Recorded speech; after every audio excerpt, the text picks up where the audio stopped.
Hi, I'm Nicole Davidson, and this is the Negotiation in Real Life podcast, the show where we take the lessons learned in real life negotiations to help you build your negotiation toolkit. We'll be hearing from lawyers, entrepreneurs, and senior business people about their best and worst negotiations. Negotiation is one of the most important skills for success in business and in life, but it's a skill we are rarely taught. For many of us, we develop our skills purely through trial and error.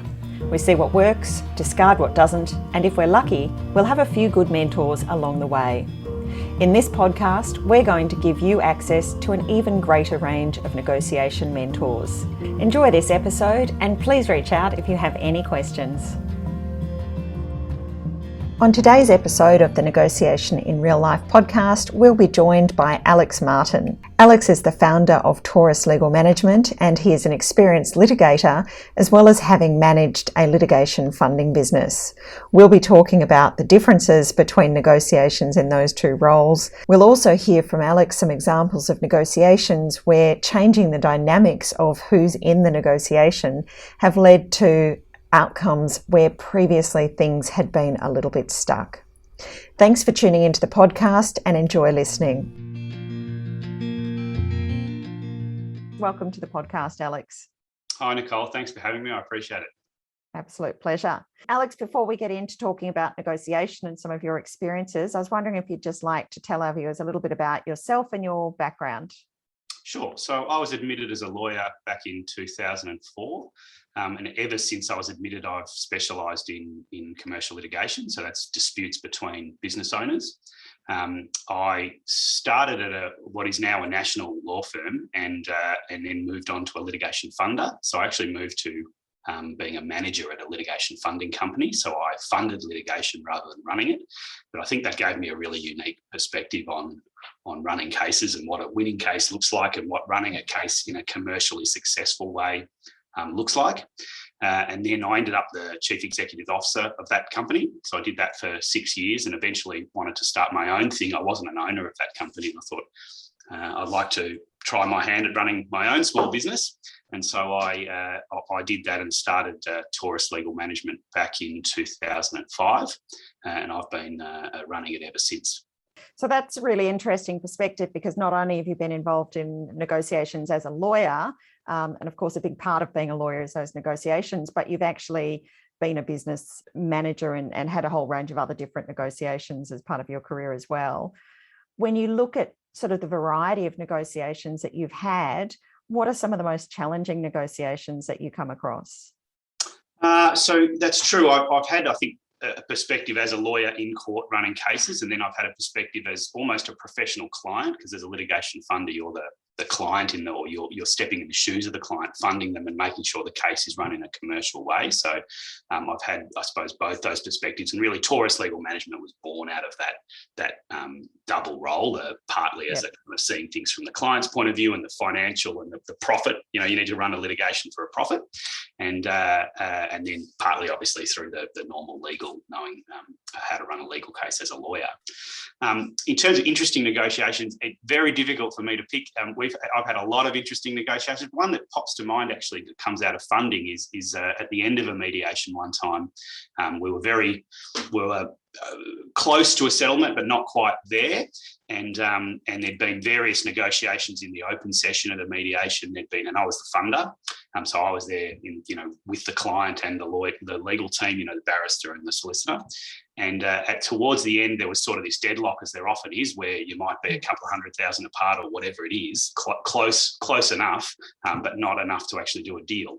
And I ended up having a private meeting with the financier of the other side. So that's the bank, effectively. It was an insurance company of the other side privately, just myself and them, and said, look, if we can settle before the end of financial year, then there's an incentive in it for us, so we can discount by X amount, and nothing to do with the case, nothing to do with the issues, just really a practical point.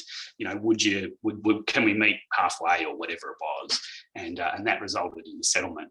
And there was no legal argy-bargy at all. It was really just two business people doing a business deal who had no emotional involvement in the case and so on. So that sort of stands out to me as a bit of a kind of a lesson, and also a lesson in trying to trying to think outside the box in terms of getting a settlement done, whether you meet, privately with the mediator, or you meet, the two clients meet. In fact, I've got another story which I'll go into soon about where two clients met and had a beer in the street during lockdown, and it was the beer in the street that resulted in the settlement, not all of the work that I'd done as their lawyer.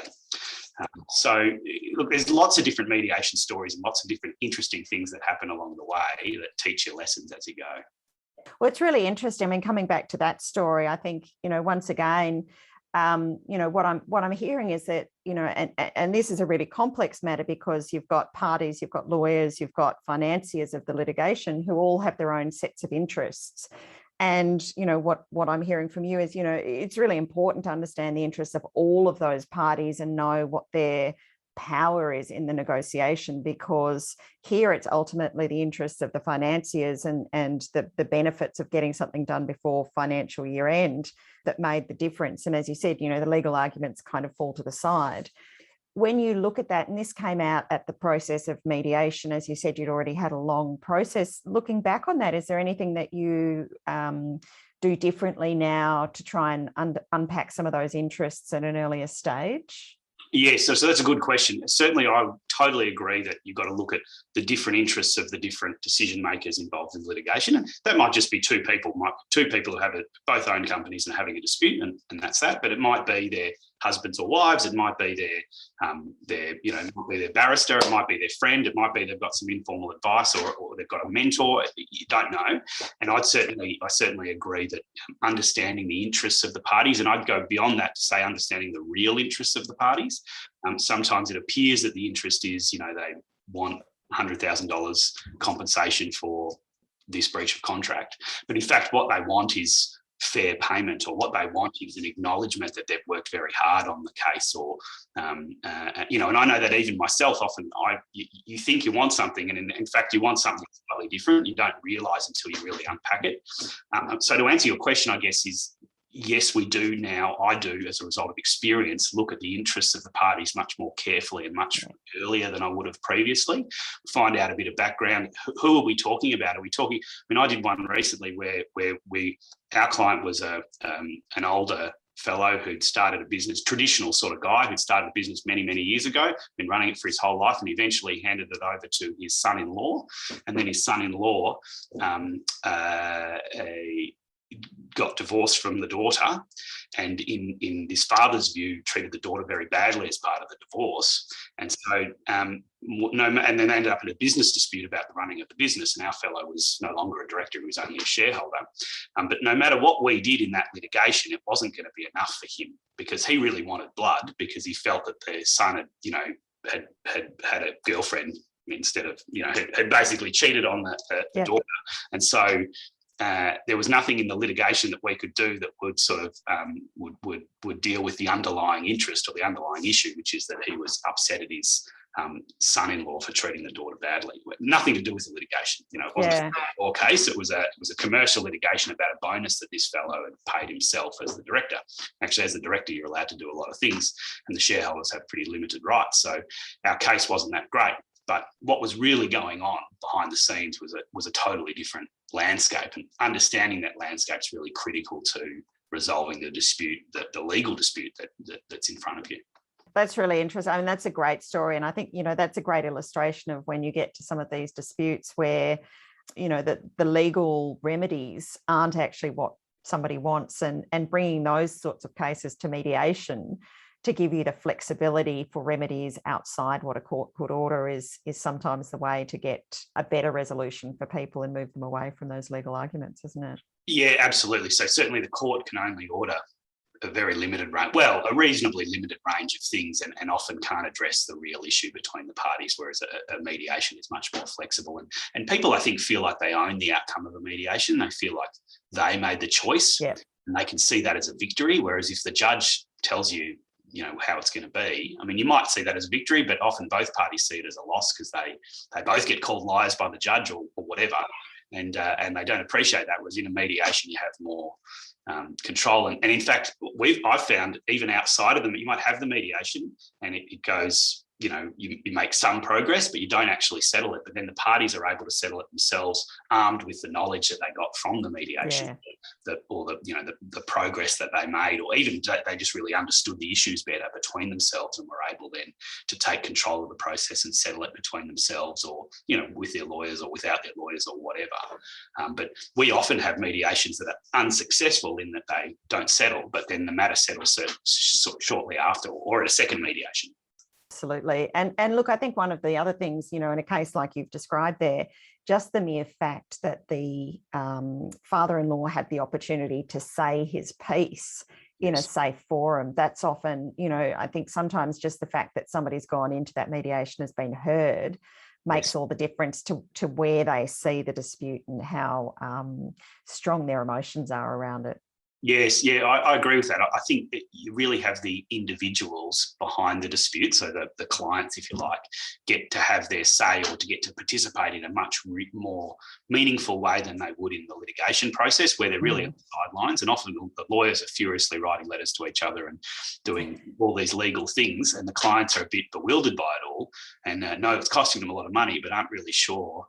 Short of just the faith they have in their lawyer, they aren't really sure how it's all going or what, and the lawyers then end up very focused on the legal issues, for better or for worse, and not so much the substantive issues, which you can deal with much better in a mediation context or in some alternative dispute resolution process. But that's it. I mean, it's the litigation process often that gets you to that alternative dispute resolution process. Yeah, I think sometimes people have to go through a certain amount of pain before they're ready to get to the next stage, don't they? It's almost if you haven't gone through that, even though you get to a result you could have got to without all of that pain, they're just not psychologically ready for it. Yeah, absolutely. So I'm a litigation lawyer. That's what I do. And most of the time when I deal with disputes, they're well beyond the parties having any trust of one another, and they're well beyond the parties really meeting and having a helpful discussion without just slinging mud at each other. And the litigation process softens both parties up in that they can see in a more practical way. They can see what the legal outcome's likely to be, and they obviously both spend some money, I think, which makes them, and some time passes and all of that, which I think makes you changes your point of view. Certainly, I think there's a kind of a natural emotional roller coaster you go through where you're really angry and upset at the start, and then over time you calm down a little bit and a little bit more objective. And I've certainly seen cases where the parties were really angry at each other, and over time became angry at their lawyers. Yeah. Because their lawyers are still punching on, and they've actually got over it. Whereas perhaps at the start they were cranky at one another. It's an interesting thing to sort of see, and there's a real gap between often us as the professionals who do this every day. It's easy for us to say, "Oh, don't take it personally," or build some trust with the other party or whatever. But it's very difficult for them in their one-off dispute. They're just acting like everyone does. And in fact, I've been involved in a litigation, and I acted exactly like clients do. So I can hardly complain when the clients do the things they do. I had exactly the same experience. I was very cranky at the start, and over time I relaxed. It's really interesting, and I've spoken to a few mediators in the past who've had the same thing. They're experts in resolving disputes constructively and collaboratively, and yet when they've got into their own issues, they've had that same thing, because the problems that we're seeing with these disputes and the emotions that come up are just natural human emotions, and it's much harder to control them and learn to manage some of those challenges, because a lot of it is the psychological biases that we just can't stop. And plenty of research has been done to show that, there's some of these psychological biases, even when they exist, you still fall foul of them. And it really takes a third party to help you through that in a lot of ways. So it's really interesting. Yeah, well, I agree with that. I think that the psychological biases are all very well to identify, but you can't help but act that way. That's sort of human nature. And I think a mediator particularly is very helpful in that they can hear both sides and listen.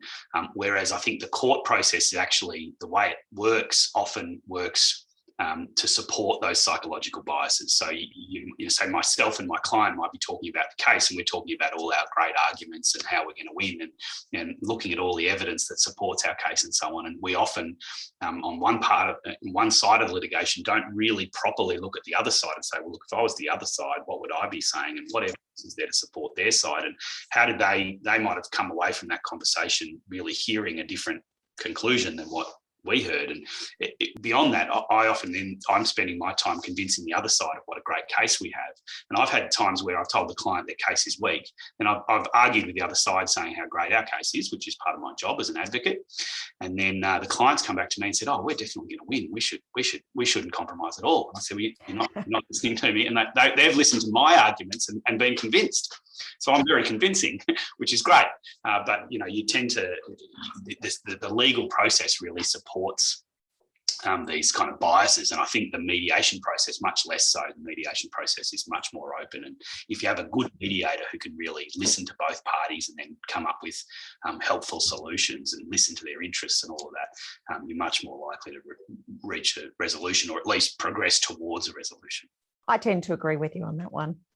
You said you had another story that you were going to share about. I've noted down the beer story. I'd love to hear more about that experience and what you've taken from that. Yeah, so that was a very interesting litigation in lots of ways. It was a long-running, difficult litigation for a shareholder of a company who was a shareholder but really not involved in the management of the company. He certainly invested a couple of $100,000 in the company. He'd handed over money. That's what we knew for sure. But whether that was an investment, a loan, or a share purchase was up for grabs. There was no formal documentation. There was a document that was circulated but never signed, as is often the case. There was a dispute as to whether he was a shareholder, and then if he was a shareholder, what the shares were worth. And he had a hunch that the other side's going back to the interests issue, he had a hunch that the other side's real interests was to cover up their accounts, because they had been doing shifty things with their accounts to rip off that shareholder and other shareholders. That was what the client's hunch was. And we saw a real resistance in the other side to providing any company documents. And so we sort of seized on that, in that it showed that perhaps the client's hunch was right. And we made a preliminary discovery application, and they fought it very hard. And the fact that they fought it very hard made us even more suspicious. And then eventually we got some documents which did show there was something untoward going on with the accounts, although not as much as we'd hoped. But then we were seeking further documents, and we had a mediation. And at the mediation, we were unable to settle. The client wanted $1.5 million for the litigation, and in my view, it was worth maybe 600, maybe 800 at best. But I thought 1.5 was way over the odds. Well, I couldn't get instructions to offer, 500, 600. The client wanted his $1 million, and the other side said, forget it. And then we pursued these further documents after the mediation, and then the clients met in just between themselves in the street, had a beer, and settled on $1.5 million as the amount that they would pay our fellow for his $200,000 investment. So great outcome for our client. And I think there was two things going on. One is their real interest was to protect the company financials, because there was probably more going on there that they didn't want anyone to know. And the other thing was that I think the other fellow that really, like so many, particularly men, wanted to have a win in his mind, and he wanted to be in control of the win. And I think if he'd accepted at the mediation some figure, he would have felt kind of that he lost to me or to us. And whereas having this beer discussion, even though he paid a lot more money, I think he felt that he had control of that offer, and that he was helping out what was previously a good friend of his, and that he was doing the right thing by him, and that he'd decided to make the offer himself, and he was in control. So he could classify that in his own mind as a win, which I think is really important, and comes up a lot, particularly with kind of old-fashioned men. I mean women too, but it's a sort of this. You got to feel like you beat the other side. And if you can hand them the win in a way that gets you what you want, then what do you care? So I think it wasn't necessarily a strategy by us to give him that win. I think it was really just the way things turned out. But it was a lesson in me for me that you've got to hand the other side a win. You've got to understand their interests and then give them a win in order to get a good outcome. And this outcome was absolutely fabulous. Absolutely. And that's exactly what there's a great book by William Ury, and he talks about building a golden bridge for the other side. And it comes into play where maybe somebody's put their foot down and said, this is my best offer, but you need more than that. So you've got to find ways, and the way that you can try and help them to actually move away from an entrenched position, but still save face and protect their ego, which is often at the heart of these things, is really important. Explaining that circumstances have changed, or taking it offline where other people aren't witnessing this event, which is what's happened here, can be really powerful. And that idea about the real interests as well. And, it came up earlier in what we're saying, that's the challenge. And of course, nobody in a negotiation is going to say to you, well, actually, we can't, we don't want to do this because we're hiding information from the tax office or whatever other reasons they might have had. But once again, I think as a repeatable strategy, when you've got those inklings, it's actually finding ways to test them and putting offers on the table that might involve, in this case, it might be an offer, say, well, if you make your books available, we could potentially accept a much lower offer, and seeing how strong those interests are. So I talk about, using those kind of, not really conditional offers, but actually, putting something on the table that you go, well, I'm going to test whether this is true, because if they don't accept this, then it says to me what they're saying isn't right. And so that's a really nice technique to use in some of those cases where your gut's telling you something's going on, but they're not going to admit it. Is creating that sort of option to put out there can work really well. That's a real learning for me that I'm learning right now from you, which is great, in that it hadn't occurred to me, even though I've been doing this for 20 years, hadn't occurred to me to make a conditional offer based on providing the documents. We took up a more legalistic strategy, which was to press for discovery of documents based on, the shareholders' entitlement to documents and so on. And that was successful, but it was actually probably relatively expensive making the application and of course, fraught with risk. You may well lose your application. So making a conditional offer would probably get us to the same outcome, but it might be a bit cheaper and a bit more telling, I suppose.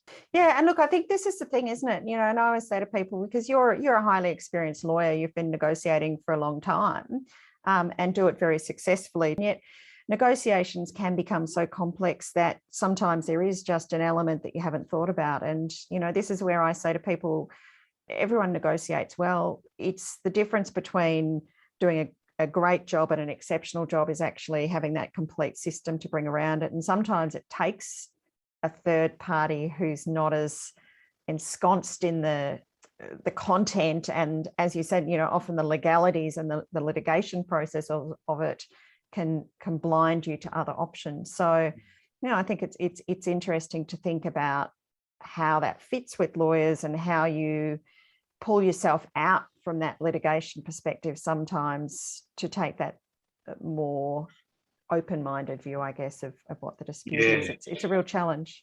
Yeah, in my career, there's certainly been a move towards, more actively judge-managed lists. So, the judges, when I sort of started litigating, really it was up to the barristers to run the case how they thought was fit, and the judges weren't very involved. Whereas over the years, the judges become much more active and had much more involvement in directions hearings and all of that. And I think that's a move in that direction, in that you have the third party, who's the judge, getting involved in the decision making and making it easier for the parties to have interim discussions or directions hearings or even interim orders made about discovery and so on. Although I'd say that process, although it's quite helpful, ultimately a judge is still very ensconced, to use your word, in the legal process. I mean, the judge is still going to be taking a very legalistic approach to the whole thing, whereas a mediator or some other third party, an arbitrator or even an independent expert that you've agreed,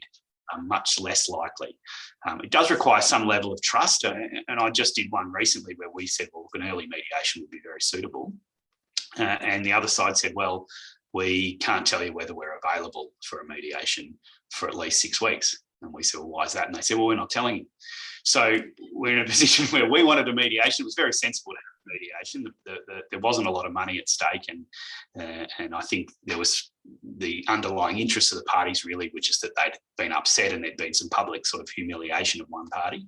They said, well, we're not even tell you whether we're available, and we're not going to tell you why we can't tell you whether we're available. And so, in that context, what are you supposed to do? So you've got to litigate. So we sued, and then we ended up. It's interesting. Look, Well, I mean, yeah, once perhaps again, you could enlighten us. I have a perspective on that. Yes. And it's a bit unusual because I think, one of the takes that I get as well is that mediation is seen in a particular way in the legal profession. But what I've had done with a few cases like these where they're early, what I term early intervention, pre-litigation, Yes. is I've been contacted by one of the parties to seek my interest in mediating the dispute. Yes. And when they've gone to the other party to put it forward, they've said, no, not interested. I've then gone and had the conversation with the other party to try and get something out of them. Once again, bringing that independent third party in at an earlier stage, because as you said, they're telling you, well, we're not even in a position to do this for X amount of time, but we're not going to explain why. Yes. There can be a chance if the mediator is able to build rapport with that second party early, they may be able to figure out what's going on to perhaps actually change their mind. Right. Or, once again, there's confidentiality, but you might be able to go back as the mediator and say, in this position to you, to say, look, I've had a conversation. They have explained what's possible. It is a legitimate reason. That's all I can say. But, this might be the next process. And at least you're getting maybe some agreement to something down the track. So there's always that option, I guess, of bringing someone in. Yes, well, that's a great idea. I mean, in this case, it might have been that this fellow's, wife was sick. We don't know. And some personal issue that we'd be perfectly happy to wait. But the fact that they didn't say what it was, we sort of said, well, that sounds like a delay tactic, which perhaps it was. Yeah. We don't know. And so we issued a proceeding. And then, of course, what happens in a proceeding? You issue the proceeding, you spend a bunch of money doing your pleadings, which is, your court documents. Then you spend a bunch of money doing your discovery. Yeah. And then, maybe by then you have a better idea of the issues. Maybe you do, maybe you don't. And then you have your court-ordered mediation, which you could have had up front. And often, the discovery and the pleading doesn't really clarify a whole lot. Sometimes it does. Depends on the case, but there's lots of cases around where the issues are obvious and the documents are in everyone's possession already. So in fact, in that case, we said, well, can we do the mediation without the need for discovery? And the other side said, no, we want full discovery from you. So we provided discovery, and then you know what they did? They didn't provide discovery. so I mean, I don't know if it was a particularly difficult, whether the other side, the client was difficult, or whether a particular lawyer was difficult, or whatever.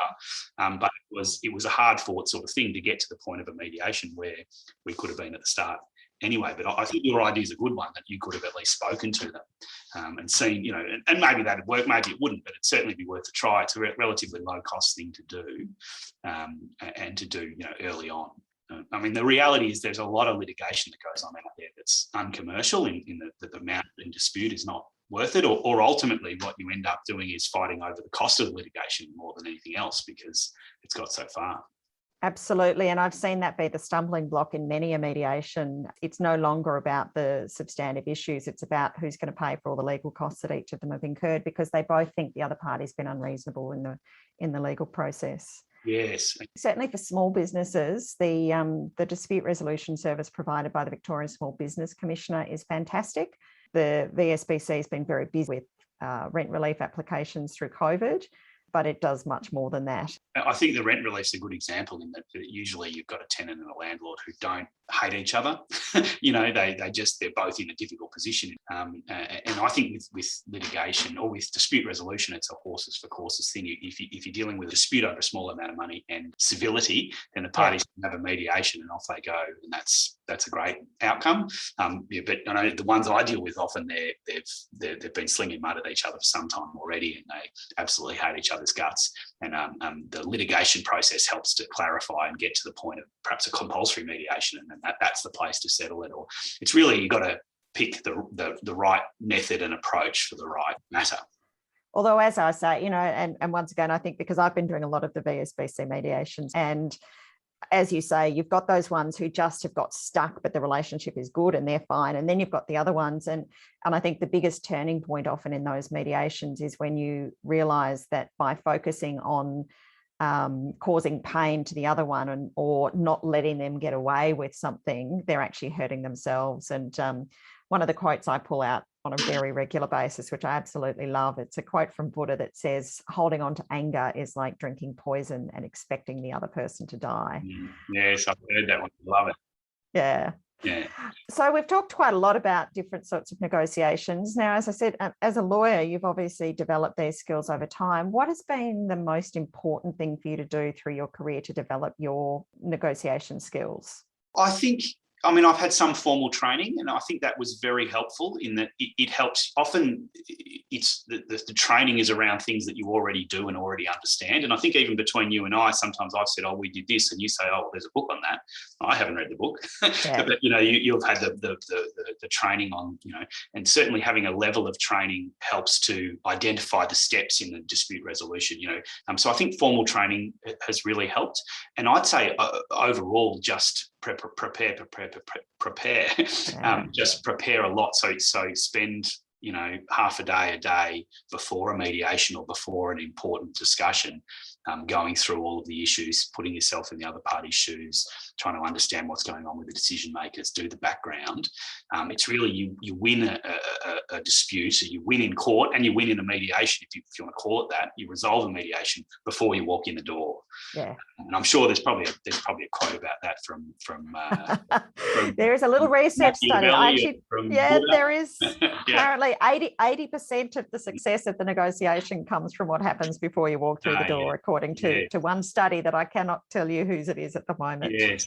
Right. Well, even with the mediations, I'd say, and I know you do this, which is fantastic, is have this early discussion with the parties. Because a lot of mediators don't do that. A lot of mediators I've been dealing with for years, they just turn up on the day, they read the material that morning or the night before, and they turn up and they might do a half decent job, but it's the early discussion that helps plant the seeds for the resolution. You might say, have you thought about this? Have you can hide your documents from the other side if you pay them a bit extra money or whatever it is. And they say, oh, I didn't think of that. And they might disagree with you at that time or not be ready for it. But by the time the mediation flows around, they're ready because you've planted that seed and that sort of thinking, and also introduce yourself and showing that you're open-minded and that you're listening to them and that you're on, you're not on their side, but you're not, that you're invested in resolving the dispute with their interests at heart.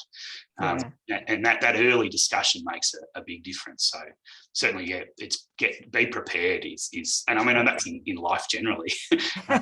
Prepared. It is. Well, you got to be ready for anything. So when the mediation happens or the court hearing happens or the judge asks you that question, you say, "Oh, I was ready for it." And unfortunately, that means sometimes you go into court, you've spent a lot of preparation. The judge doesn't ask you anything, and you sit down, you win, but you sit down and you're a bit disappointed. I often say to people that's a risk in negotiations as well. You spend all the time preparing, you go in and you say, this is what we'd like. And they say, yeah, okay. Yeah, that's great. Yeah. So I did a mediation just recently with it was an employee issue, and we'd asked for something, the other side said no, and we said, well, let's meet to discuss it. And then when we turned up, they just started telling us how they were doing. They'd agreed to do the thing that we'd asked. And I said, hang on, that's the thing we asked that you said no. Now you're saying yes. Is that right? And they said yes. So okay. Well, that was great because that was half a day of prep down the toilet. I could have just turned up and then not been ready at all. But of course, it's the being ready that makes you win the case. Yeah, absolutely. And it's the day that you haven't prepared that you go in and they don't offer you what you'd asked, and it's a difficult negotiation, and that's where you fail, isn't it?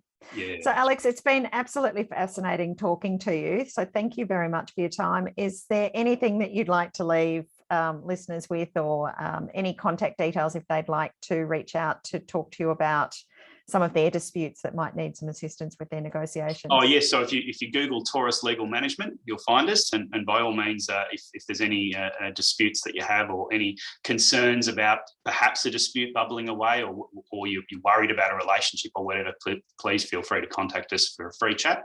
Probably the lesson that I would leave everyone is that in any dispute, you've got to really understand what's going on behind the scenes. Why is someone really upset? Is it the legal issue? Is it the money? Is it that they feel humiliated? What's really going on, and how do you address that at a person-to-person level? And then that gives you the best chance of actually resolving a dispute and moving on with your life and having a happy life, because disputes are no good for anyone.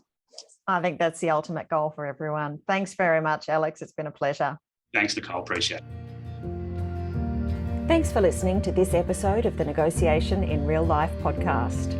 If you've taken away some great tips from this episode, I'd love to hear about it, so please connect with me via my website or LinkedIn. If you're enjoying the podcast and would like to learn more tips to improve your negotiations, head to our website, nicoledavidsonnegotiation.com.au, where you can follow my blog, watch presentations, and download resource sheets. And don't forget to subscribe to the podcast so that you get every episode as it comes out. If you have an interesting negotiation story that you'd like to share with my audience, head to the website and complete a guest application. Until the next episode, happy negotiating.